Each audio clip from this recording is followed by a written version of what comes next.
Olá, irmãos, a paz do Senhor Jesus, tudo bem com vocês? Nesse vídeo eu vou falar sobre a vinda de Jesus, só que eu vou usar as duas linhas pré-tribulacionistas, as quais eu já tenho falado em vídeos antigos, só que agora eu vou usar o mapa para vocês. Como tinha muitas informações, então eu me perdi alguns pontos do vídeo, mas eu acho que vai dar para vocês entenderem, tá bom? Então presta atenção no estudo, tenha um pouco de paciência no começo, que eu vou ter que ler alguns textos. Então vai demorar um pouco, tá? Vai ficar mais ou menos em 3, 4 partes do estudo. Esse aqui é o material que nós vamos estudar. Eu vou mostrar aqui para vocês as peças do vídeo que nós vamos estudar e como vai ser o estudo. Nós vamos estudar sobre a vinda de Jesus. Só que eu quero falar sobre as duas linhas do pré-tribulacionismo e quais são os problemas que elas apresentam. Eu separei aqui a linha A, que eu vou estar explicando para vocês, e a linha B. São duas vertentes do pré-tribulacionismo. Não sei se existe somente elas duas, mas eu sei que existe elas duas. Aqui eu coloquei alguns pontos para a gente ir acrescentando durante o estudo, né? Aqui também, na verdade, eu tenho que ver até por onde eu vou começar, né? Porque às vezes a gente se esquece. Características da linha A e da linha B. Aqui eu coloquei o iPad para a gente ler alguns textos logo de início. Por isso que o estudo vai ficar um pouquinho grande, eu creio que 2 partes. Se não precisasse ler, a gente acabaria em uma parte só. Aí eu coloquei alguns acréscimos aqui, né? Chifre pequeno, os 3 anos e meio, 1260 dias, 42 meses. E aqui os papéis que eu vou adicionando no quadro, para não ficar escrevendo. A trombeta de Deus, voz do arcanjo. Aqui eu coloquei também mais alguns papéis para a gente ir adicionando. Só para facilitar um pouco. Então vamos começar com a leitura. Daniel 9, a partir do verso 25. Sabe e entende, desde a saída da ordem para restaurar e edificar Jerusalém até o ungido, o príncipe, 7 semanas e 62 semanas, as praças e as circunvalações se reedificarão, mas em tempos angustiosos. Depois das 62 semanas, será morto o ungido e já não estará. E o povo do príncipe que há de vir destruirá a cidade e o santuário. O seu fim será num dilúvio, até o fim haverá guerra, desolações estão determinadas. Aí vem o verso 27. Ele firmará aliança com muitos por 1 semana. Essa linha aqui, né? Essas 2 linhas.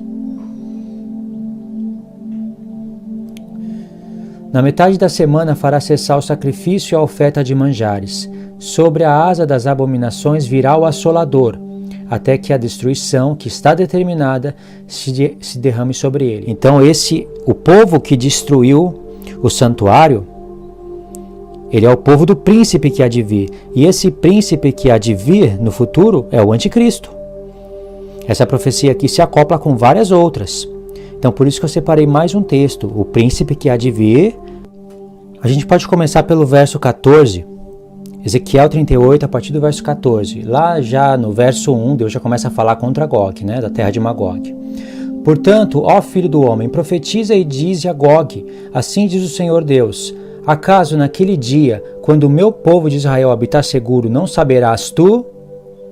Olha só, o povo de Israel habitando seguramente. Presta atenção nisso, porque isso daqui vai ser muito importante. Virás, pois, do teu lugar, olha o lugar dele, dos lados do norte, atual Turquia, tu e muitos povos contigo, montados todos a cavalos, grande multidão, poderoso exército. E subirás contra o meu povo de Israel, como nuvem para cobrir a terra. Nos últimos dias, hei de trazer-te contra a minha terra, para que as nações me conheçam a mim, olha isso é antes do milênio, quando eu tiver vindicado a minha santidade em ti, ó Gog, perante elas. Verso 17. Assim diz o Senhor Deus, não és tu aquele de quem eu disse nos dias antigos, por intermédio dos meus servos, os profetas de Israel, os quais então profetizaram durante anos que te faria vir contra eles? Esse é um texto-chave, irmãos. Deus está falando que falou por intermédio de vários profetas durante anos que traria Gog. E aonde estão essas profecias? É claro que Deus está falando de povos, de reinos que ele vai trazer contra a terra dele, mas não está usando o termo Gog. ele vai estar usando a Síria, Babilônia, ele vai estar usando o rei da Síria, que vai trazer contra o povo de Israel. E aqui ele está chamando de Gog. Lá em Apocalipse vai ser a besta. Aí aqui, bom, vai falar da destruição de Gog. Então esse que está indo, irmãos, para a terra de Israel no futuro, ele é o príncipe que há de vir, de Daniel 9. O seu povo já destruiu o santuário, certo? Então é importante saber disso, ter esses dois textos na mente. Então, irmãos, nós vamos ver primeiro essa linha aqui, certo? A linha A. As duas são do pré-tribulacionismo, mas essa é a linha A, essa é a linha B, são vertentes diferentes. As duas acreditam no arrebatamento 7 anos antes da grande tribulação. Porém, essa linha aqui, ela é curiosa, ela é a linha mais incoerente que existe sobre o arrebatamento. Essa é da linha pré também, mas ela é menos incoerente. E os pastores de iminência aí no YouTube, os quais vocês conhecem, eles pertencem a essa linha. Por incrível que pareça, não pertence a essa, a linha B, que é menos incoerente. Eles pertencem à linha A. Em suas pregações, eles já afirmaram coisas que vão se encontrar aqui na linha A. Por exemplo, vamos ver as características dessas duas linhas, que eu coloquei, as características da linha A e da linha B. 7 anos de grande tribulação. Ou seja, eles dizem que toda essa linha aqui, início, meio e fim, representam 7 anos de grande tribulação, mas a Escritura diz 3 anos e meio de grande tribulação. Essa é a característica das duas linhas. Segundo ponto. É o tempo da ira. Essa linha aqui, toda ela, já representa a ira de Deus.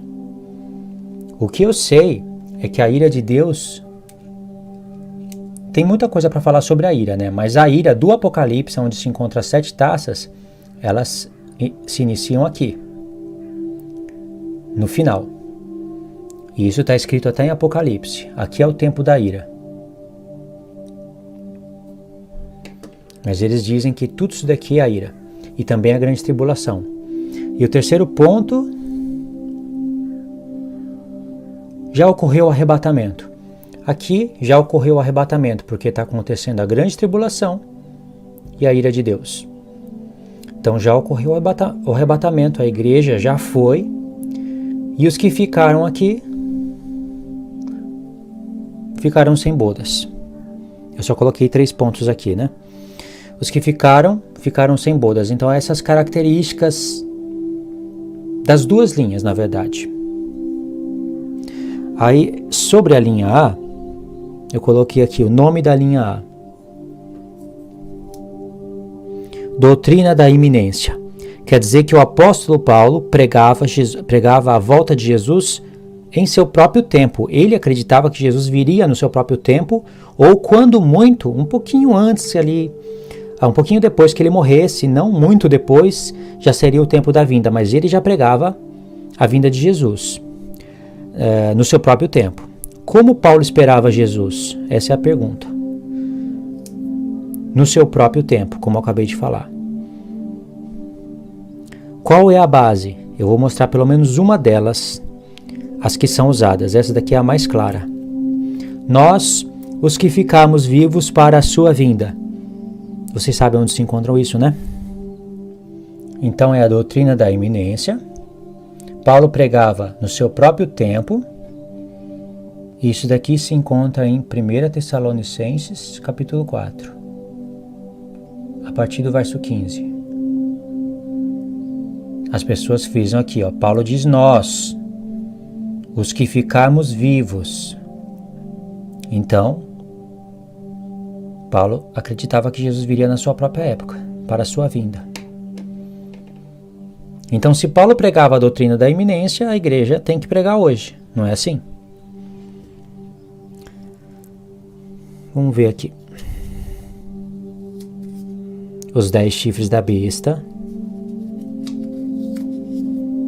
e os 10 dedos da estátua. Isso é um problema, porque não vai bater com esses 3 pontos aqui. Se Paulo esperava Cristo na sua própria época, como ficariam os 10 dedos da estátua e os 10 chifres da besta? Aqui eu coloquei o desenho da estátua do sonho de Nabucodonosor.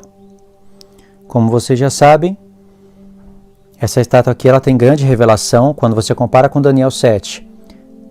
Cabeça de ouro, aqui os dois braços, os ombros, o peito e os dois braços de prata. Aí depois vem o bronze e as pernas de ferro. Você já sabe que aqui era a Babilônia, aqui era a Pérsia, aqui era a Grécia e aqui era o Império Romano. Tem pessoas que não acreditam que aqui era o Império Romano. Eles colocam como Império Otomano, mas isso está errado. Essa estátua ela forma o corpo de um homem, não é à toa, porque ela é a imagem do Anticristo. Essa pedra que bate no tempo dos pés da estátua é a vinda de Jesus Cristo, mas ela é a segunda, não é a primeira. Algumas pessoas tentam encontrar escape para os erros da sua própria linha, colocando essa pedra como a primeira vinda de Jesus. Mas veja que os reinos não caem. Os reinos só caem quando essa pedra vem e ela se torna ela destrói tudo e ela se torna um grande monte que enche a terra toda. Mas antes disso, o vento vem e leva tudo isso daqui que virou pó. Então o que algumas pessoas dizem? Que essa pedra veio na primeira vinda, é Cristo. Aliás, um dia eu já criei nisso. Tem o vídeo até no canal, eu não tirei para mostrar que é verdade.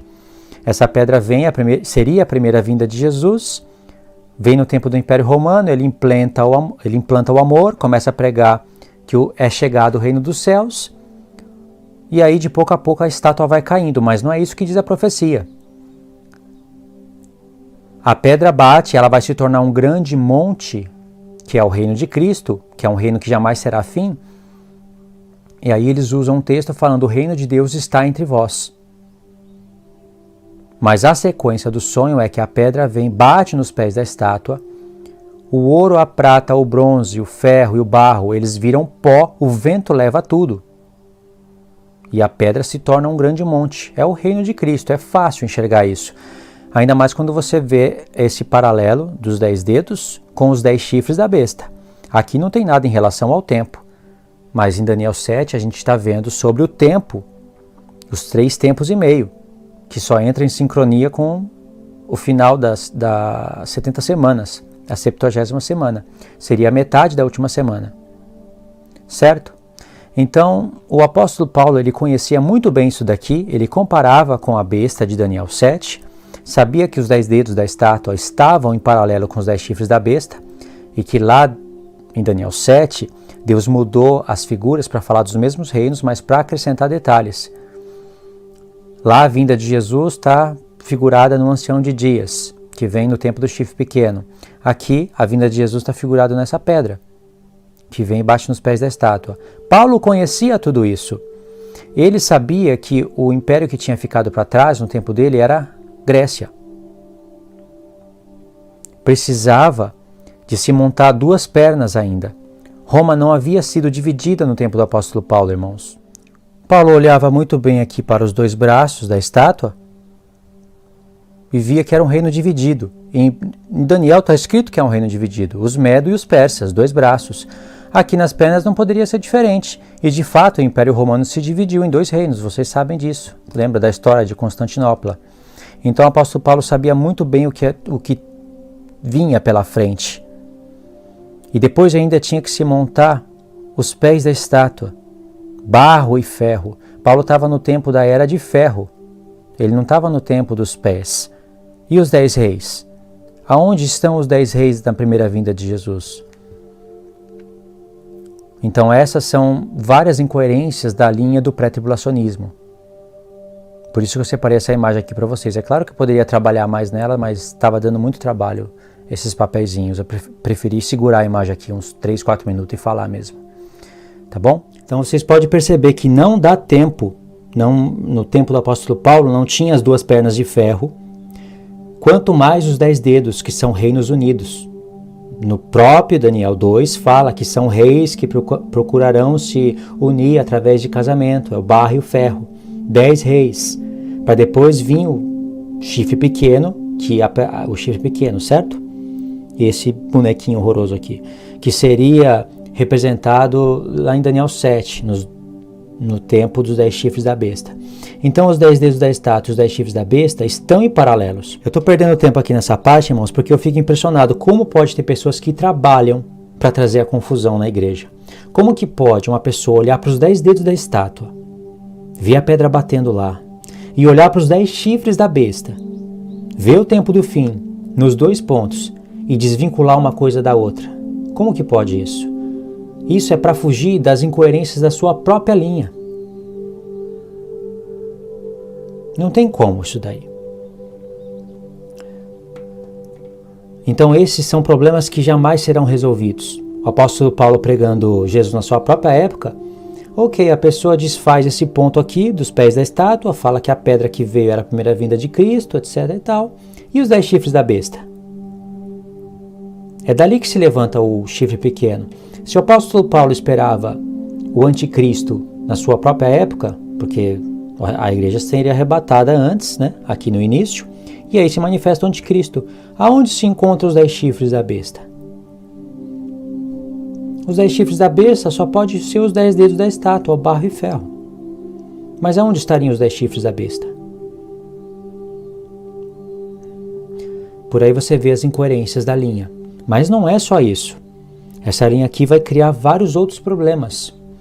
Por exemplo, imagine que a igreja foi arrebatada aqui. Aqui é o início da última semana.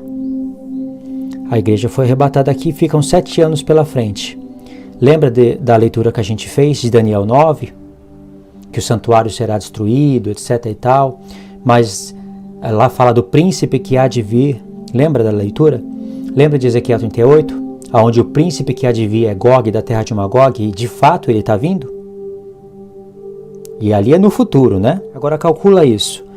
A igreja, se ela for arrebatada aqui, no início da grande tribulação, ficam somente 7 anos pela frente. Fica um monte de profecias pendentes que elas não vão caber aqui. Vai ser um absurdo você querer encaixar tudo isso aqui. Quais são as profecias que ficariam pendentes? No tempo do apóstolo Paulo, seja ele estando vivo ou morto, o santuário estava de pé. E teria que se cumprir as coisas que Jesus falou em Mateus 24. Jesus disse, vamos ver se cabe tudo aqui. Ou aqui fica melhor. O templo será destruído, certo? Aí ele diz, não ficará pedra sobre pedra.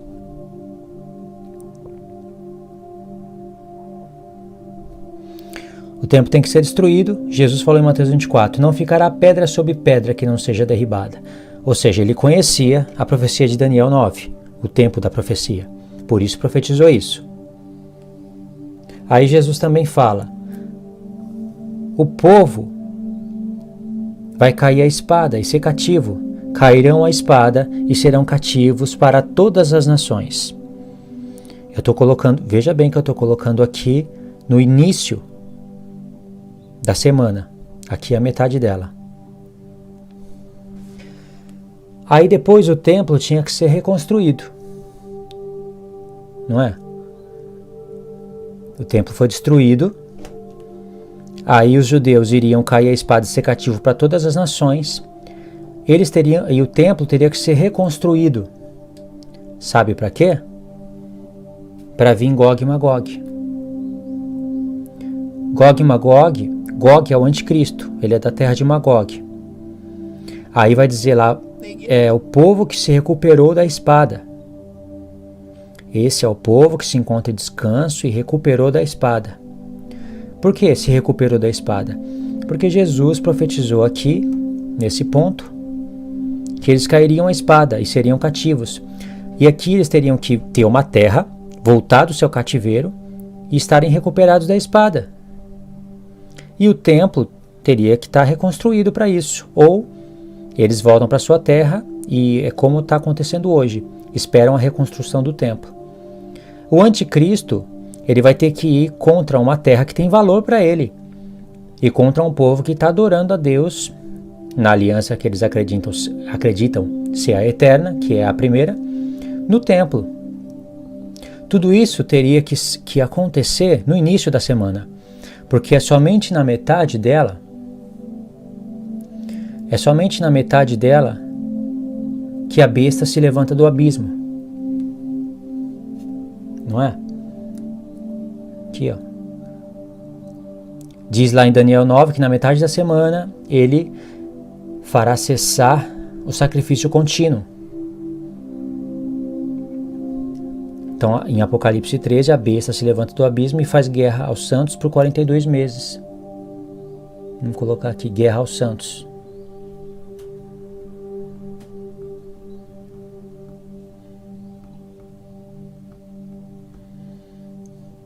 E essa guerra aqui, e esses santos também, dizem, adivinha, é o povo judeu. Somente o povo judeu. Certo? Agora pergunto para vocês, como pode o templo ser destruído, os judeus caírem à espada, serem cativos, o templo ser reconstruído, para Gog e Magog ir para voltar para Jerusalém, né? Ir para Jerusalém. Tudo isso acontecer num tempo de 3 anos e meio. Como que pode isso? Ainda que fosse 7 anos, seria impossível. Sem contar, ou melhor, contando, que não teria 10 dedos no tempo do apóstolo Paulo e nem os 10 chifres da besta. Como que eles conseguem construir uma doutrina deixando todas essas profecias de lado, pendentes, colocando Paulo como desconhecedor de tudo isso? Então aqui, irmãos, a igreja foi arrebatada, certo? No início da semana. Aqui é a metade dela. Todos esses eventos teriam que ocorrer até aqui, porque teria templo de pé. Os judeus estavam na sua própria terra. O templo teria que cair e ser edificado. Esses pontos aqui teriam que caber dentro de 3 anos e meio. Vocês acham isso possível? Aí depois, em Apocalipse, diz que a besta se levanta do abismo e só tem poder para agir por 42 meses. Sabe por quê?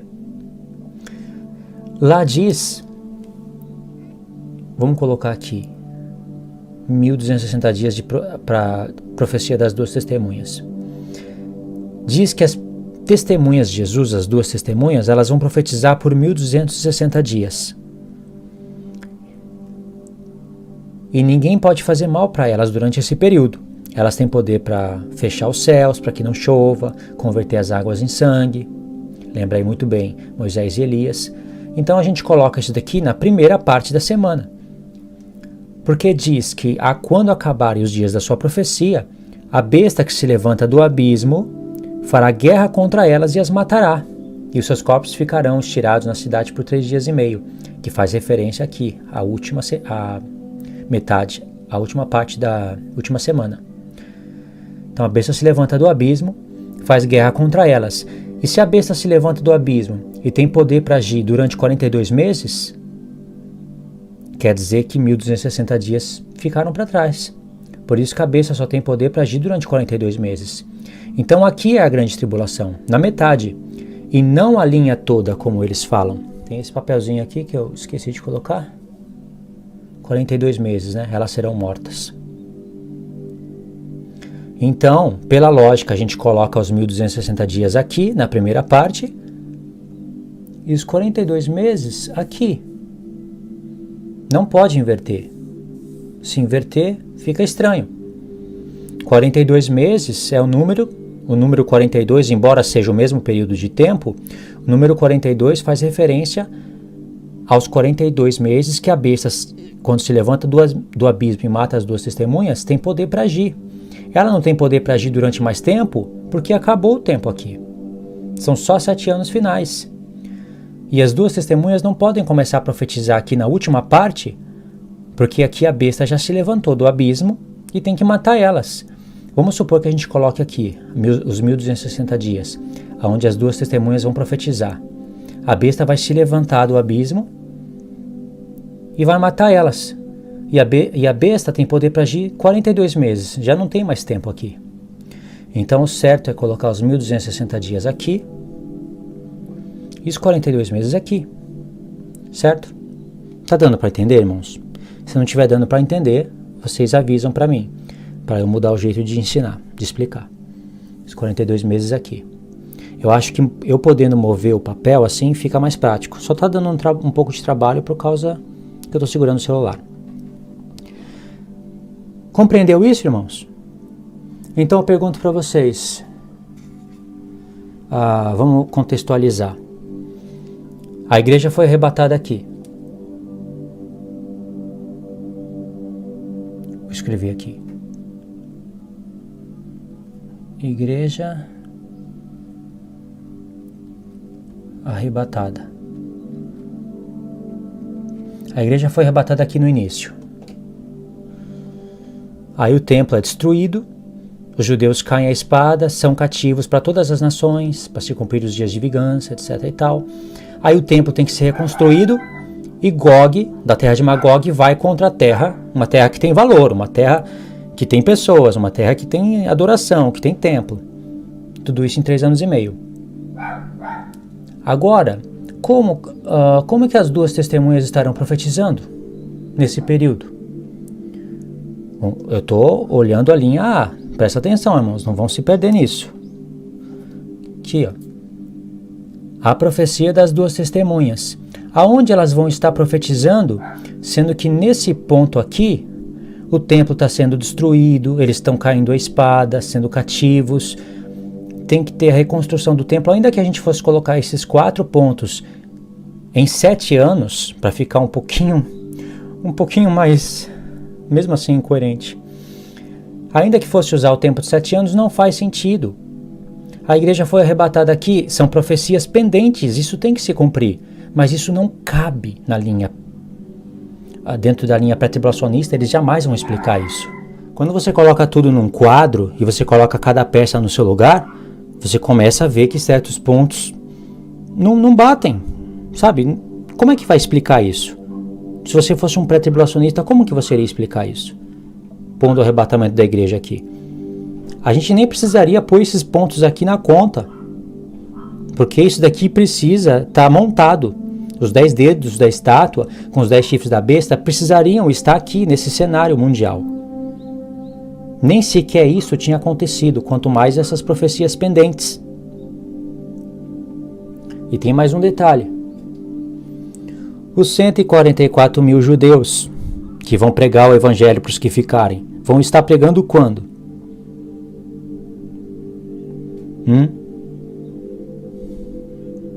Difícil, né? Então, irmãos, essa linha, acho que deu para compreender, né? É a mais incoerente de todas.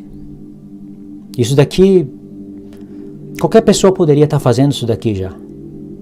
Não existe cabimento para um negócio desse. Para vocês verem o tamanho da heresia dessa linha. E os pastores que estão aí no YouTube, dos quais eu estou falando, vocês sabem quem que são, pertencem a essa linha, porque eles falam na sua pregação. Paulo pregava o Jesus, a volta de Jesus na sua própria época, ele cria no arrebatamento iminente. Mas tem pessoas, irmãos, que são pertencentes a essa linha, a linha B.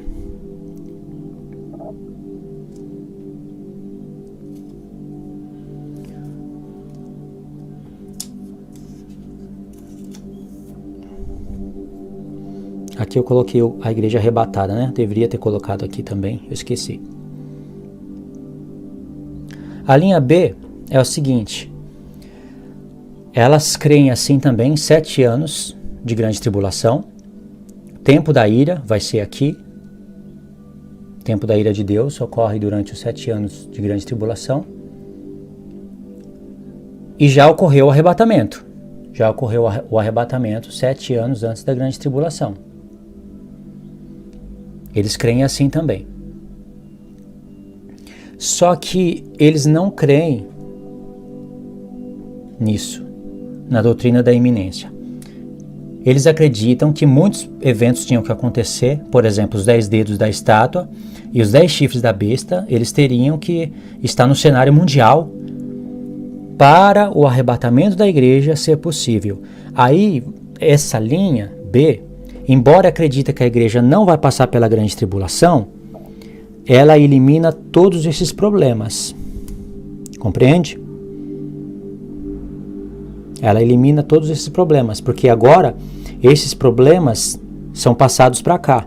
É claro que dá um trabalho terrível passar todos esses problemas para cá, mas vocês vão ver que muitos desses pontos aqui, eles acabam se encaixando em um ponto ou em outro.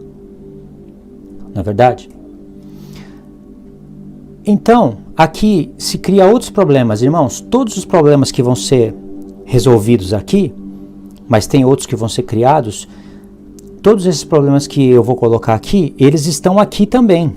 Sabe? Esses pontos aqui. Eu até esqueci de usar esses papeizinhos, ó.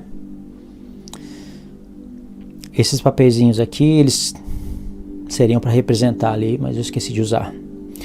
Esses problemas aqui, com esses problemas aqui, que eu vou colocar aqui, eles se encontram aqui também. Mas é problema demais nessa linha. E olha, de novo, é a linha dos pastores que estão aí no YouTube, pré-tribulacionista, indo nas igrejas financiados por dízimos e ofertas, pregando essa linha aqui. Não é nem essa, é essa. Então, como é problema demais aqui, não tem como colocar mais. Por aqui já deu para ver a incoerência. Nessa linha aqui, eles já acreditam que os pés da estátua vão estar formados, os 10 chifres da besta eles vão estar aí, os 10 dedos da estátua, né? Eu acho que eu errei aí na hora que eu estava falando. Os 10 dedos da estátua, os 10 chifres da besta, que é a mesma coisa, eles vão estar aí no cenário mundial. E mesmo assim, alguns desses eventos, eles vão ficar pendentes, sabe? Esses pontos não vão se encaixar. Mas o que vai ocorrer? A igreja, ela é arrebatada aqui, 7 anos antes da grande tribulação. Imagine, a igreja foi arrebatada. Ficam 7 anos. Eles continuam chamando isso de grande tribulação e de ira de Deus. A diferença é que eles não acreditam que Paulo pregava no seu próprio tempo. Eu estou sendo redundante, mas até me ajuda a recuperar aqui o raciocínio. Nesse papelzinho aqui eu coloquei: por que Paulo nunca ensinou esses detalhes tão importantes? Quais detalhes são esses? Mais uma ressurreição, mais um arrebatamento, e o povo que ficou sem bodas. Por isso que eu escrevi: ficarão sem bodas. A igreja foi arrebatada aqui, e aqui vai ficar o povo que vai se arrepender, né? Vai ficar o povo que vai ser enganado pela besta, mas vai ficar o povo que vai se arrepender. Esse povo, eles vão precisar de mais uma ressurreição, que tem que ser aqui no fim, né? Mais um arrebatamento, e eles ficarão sem bodas. Por isso essa pergunta: por que Paulo nunca ensinou esses detalhes tão importantes? Agora vamos ver o que o apóstolo Paulo ensinou pra gente. Vamos colocar aqui 1 Tessalonicenses 4.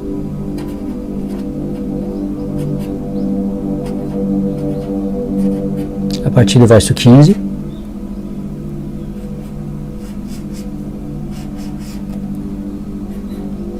E aqui a gente pode colocar 1 Coríntios 15, a partir do verso 51.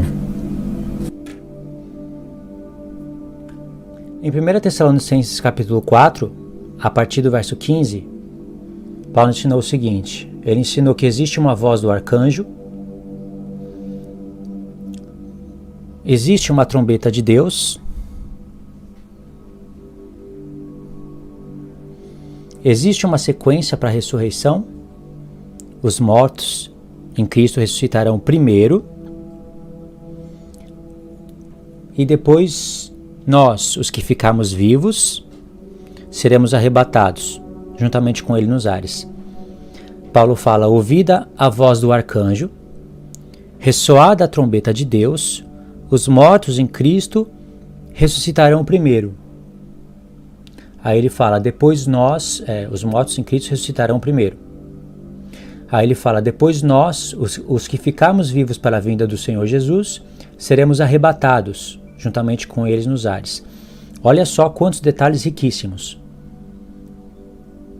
Arcanjo, fazendo uma referência aqui a Daniel 12, que é contexto de ressurreição, e lá está o arcanjo Miguel. trombeta de Deus, fazendo referência às festas.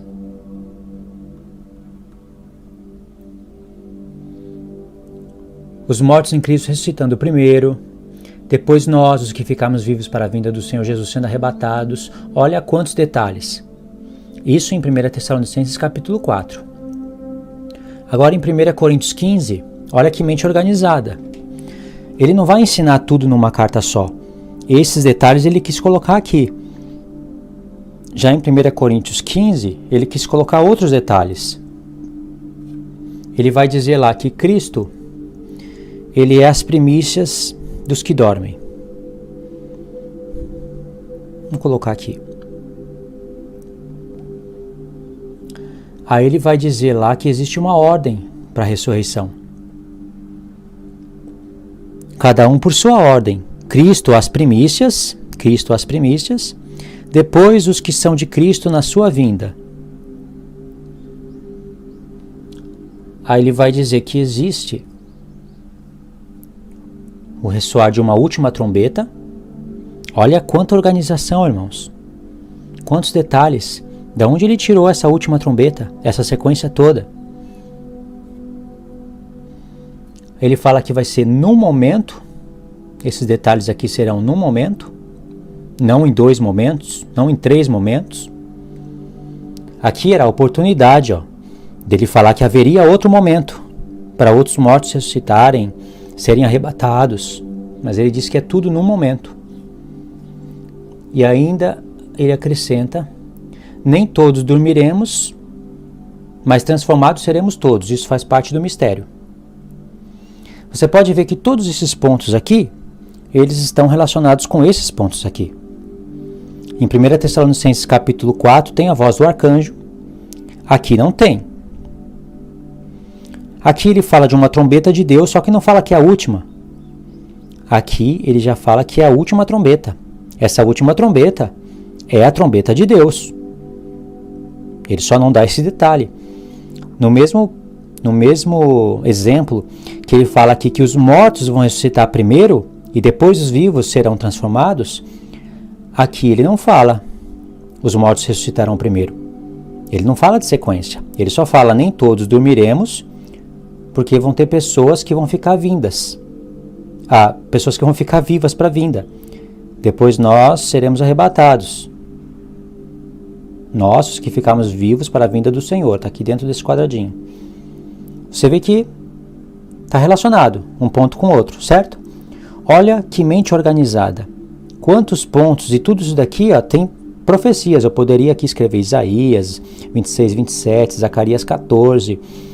Ele reconstruiu a mensagem do arrebatamento pelos profetas, ao passo de que tem pessoas dessa linha aqui dizendo que a mensagem do arrebatamento não é dos profetas, é do Cristo ressurreto somente para Paulo, no Novo Testamento. Por isso que está nessa linha aqui. Por causa dessa estrutura mental. Agora presta atenção, quantos detalhes ricos, que mente organizada, que mente entendida da lei, do Salmo e dos profetas.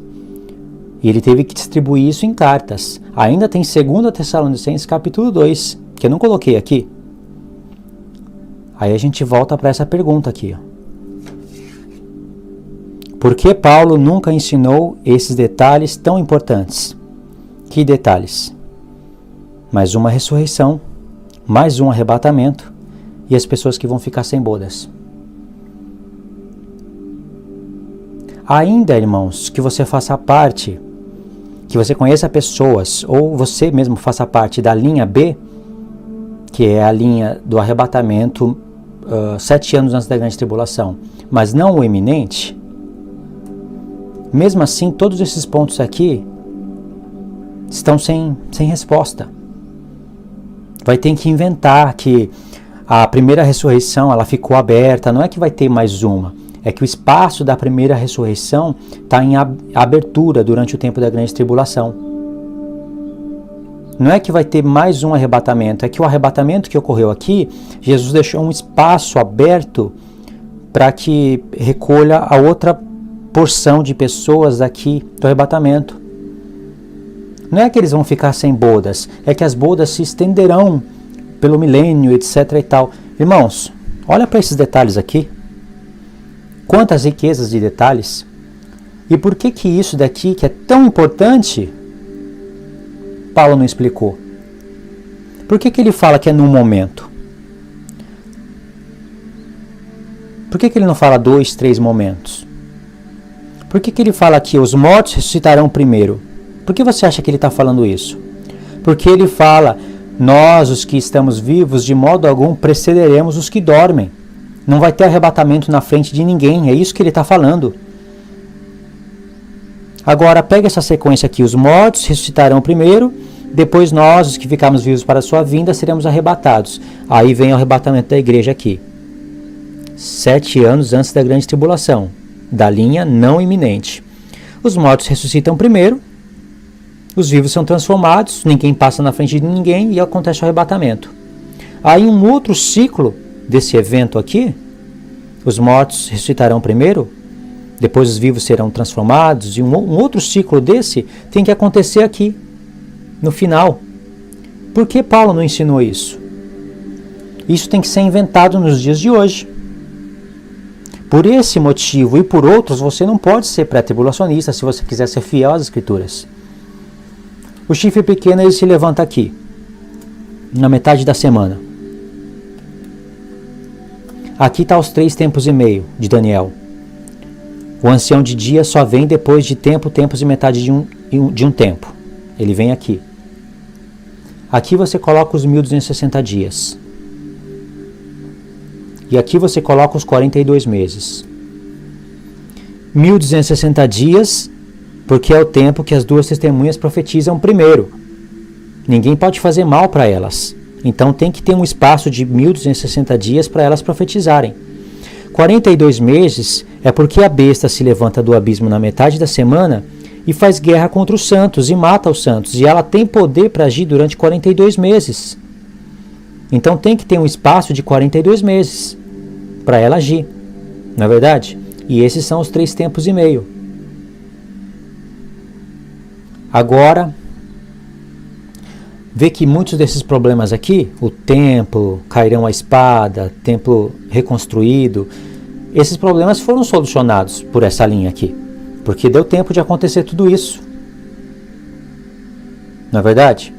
Mas ainda vai continuar o problema de ressurreição, sabe, de sequência de eventos, problemas com outros textos que não são usados, textos que eu venho falando em outros vídeos, não tem como falar tudo nesse vídeo, porque esse daqui é mais mostrando uma imagem geral de tudo.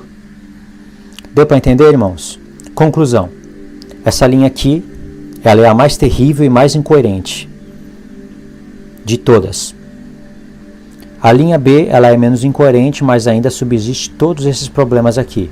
Alguns deles foram eliminados, mas ainda continua outros tipos de problemas.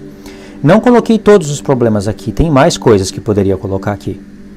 Por exemplo, o sermão de Jesus em Mateus 24, poderia colocar aqui para ver se bate. E fazer algumas perguntas.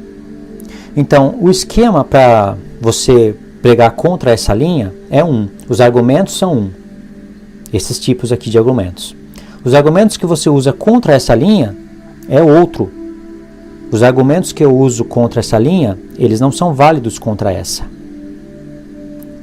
Por isso que tem pessoas que caíram em si, olharam para essas coisas, caíram em si, e ao invés de passarem a crer no arrebatamento, no final da grande tribulação, como diz as Escrituras, elas pularam para uma outra linha. Eliminaram bastante problemas, mas continuam com outros. Quando as pessoas caírem em si, elas vão pular dessa linha aqui para a linha pós-tribulacionista.